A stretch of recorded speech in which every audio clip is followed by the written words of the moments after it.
Hello everyone, good morning. তো চলে এলাম এক কাপ চা নিয়ে তোমাদের সাথে একটু আড্ডা দিতে। আড্ডা দেওয়া বলাটা ভুল, ঘরের টুকিটাকি কাজ আছে, সেগুলো করব, তোমাদের সাথে একটু শেয়ার করব। তো আজকের ব্লগটা একটু ছোট হবে, খুব একটা বড় করব না।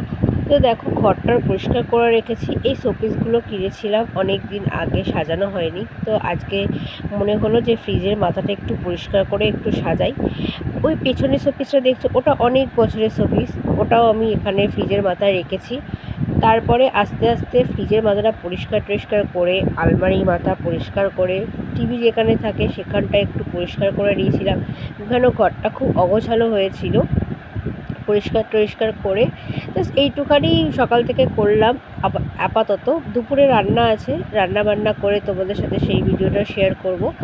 আর এর সাথে না, ওটা আলাদা করে। আর এই দেখো, ছোট্ট ছোট্ট পুতুল কিনেছিলাম, সেটা শোকেসের ভেতর সাজিয়ে রেখেছি, দেখতে খুব সুন্দর লাগছে। একটা ছোট লাইট আছে, কিন্তু এখন সকালবেলা করে লাইটটা জ্বালাইনি, রাত্রিবেলা হলে লাইটটা জ্বালিয়ে তোমাদের সাথে একদিন শেয়ার করব।